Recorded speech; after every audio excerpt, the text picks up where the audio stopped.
मैं तो पहले ही आना चाह रही थी, फिर सोचा कि तुम्हारे लिए कबाब बना कर ले जाऊं, तुम्हें बहुत पसंद है ना।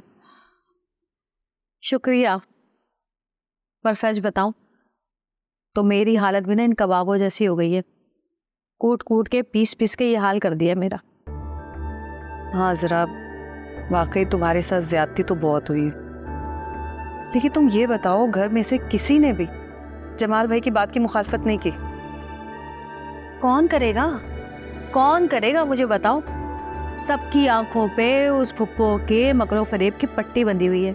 ऐसा जादू किया है कि सब उसी के गुण गा रहे हैं।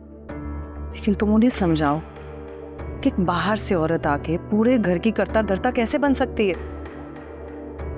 इससे तो साफ जाहिर है कि ये तुम्हारे खिलाफ साजिश हो रही है। नहीं समझेंगे, नहीं समझेंगे ये लोग। इनको उस दिन समझ आएगी जिस दिन ये बुढ़िया इन लोगों को धक्के मार के ना इस घर से बाहर फेंकेंगी। अल्लाह ना करे, कैसी बातें कर रही हो। ऐसे ही होगा, याद रखना मेरी बात। जब घर की भाग दौड़ सारा निजाम एक दुश्मन के हाथ में दे दिया गया है तो वो तो यही करेगा ना। मैं समझ सकती हूँ कि तुम इस वक्त बहुत तकलीफ में। अरे तकलीफ में नहीं हूँ मैं, अंगारों पे लौट रही हूँ, अंगारों पे। अरे देखो, पहले मेरे घर पे कब्जा कर लिया, फिर मेरी जगह पे कब्जा कर लिया, घर वालों पे कब्जा कर लिया, ऊपर से मेरे मियाँ को मेरे खिलाफ कर दिया, और तो और मेरी हैसियत ऐसी कर दी है कि वो जो मासी है ना 2 टके की, वो तक आके मेरी बेइज्जती करके चली जाती है, मुझे बातें सुना के चली जाती है। अरे हजरत, तो टके की नहीं रही, टके की।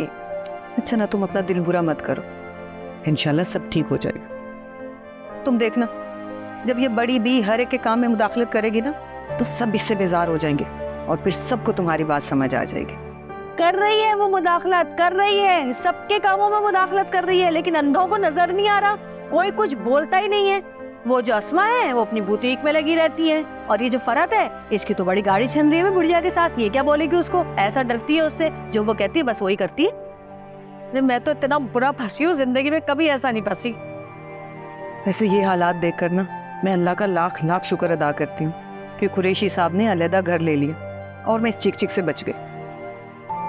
हाय, वैसे मुझे तो अपनी बेटी की फिक्र हो रही है, उसे तो इस तरह के माहौल की जरा भी आदत नहीं है। वाह शहनाज वाह, क्या कहने तुम्हारे हैं। जिन पे गुजर रही है उनकी फिक्र नहीं है तुम्हें, और जो अभी आई नहीं है उसका गम सता रहा है। आए तो क्यों ना हो, बेटी है वो मेरी, माँ हूं मैं उसकी। ठीक है भाई, ठीक है, सबको अपनी अपनी पड़ी हुई है यहाँ पर। नहीं है जरा, मुझे तुम्हारी भी फिक्र है।